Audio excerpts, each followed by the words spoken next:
Bapak, Ibu, Saudara-saudari, kaum muda, remaja, dan anak-anak yang terkasih, selamat bertemu kembali dalam renungan kita hari ini, Selasa 6 September, Pekan Biasa ke-23.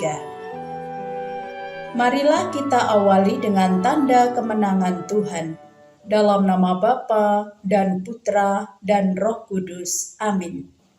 Bacaan Injil hari ini diambil dari Injil Lukas, bab 6 ayat 12 sampai dengan ayat 19.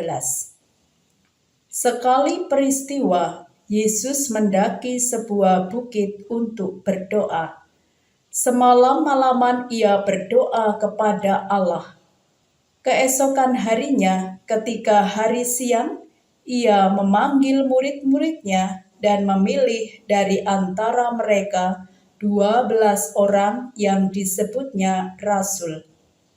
Mereka itu ialah Simon yang diberinya nama Petrus, Andreas saudara Simon, Yakobus dan Yohanes, Filipus dan Bartolomeus, Matius dan Thomas, Yakobus anak Alfeus, dan Simon yang disebut orang Selot, Yudas anak Yakobus, dan Yudas Iskariot yang kemudian menjadi pengkhianat.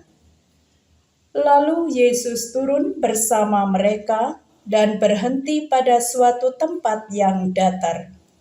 Di situ berkumpul sejumlah besar murid-muridnya dan banyak orang lain yang datang dari seluruh Yudea dan dari Yerusalem dan dari pantai Tirus dan Sidon.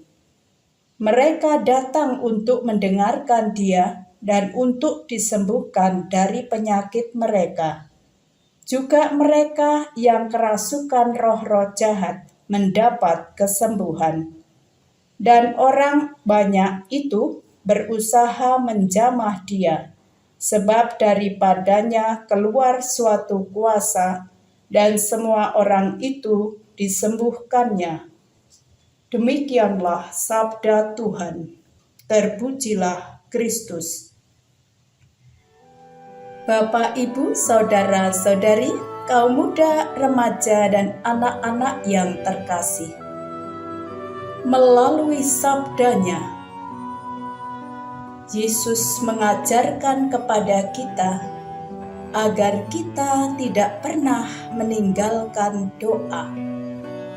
Ia selalu berdoa. Ia mengutamakan doa dalam hidupnya.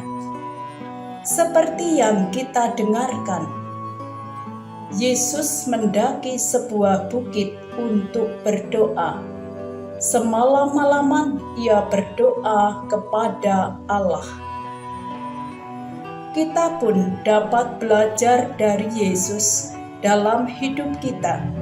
Sebelum kita melakukan aktivitas kita, dapat hening bersama Tuhan, menyediakan waktu untuk berdoa, dan baik kita lakukan, sebab bila kita ingin berkembang dalam iman, harapan, dan kasih, kita perlu mengalami, merasakan hidup bersama Tuhan.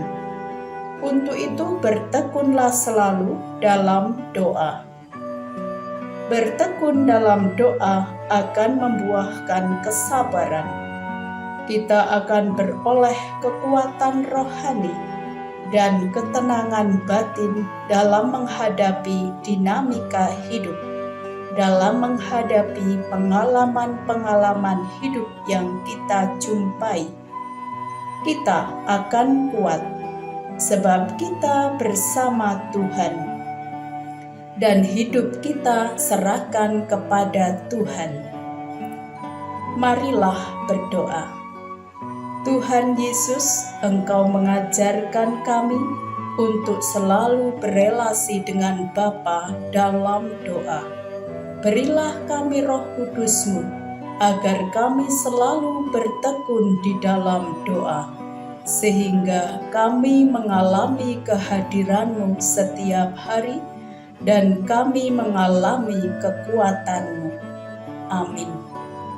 Bapak, Ibu, Saudara-saudari, kaum muda, remaja, dan anak-anak yang terkasih, terima kasih telah mendengarkan renungan kita hari ini.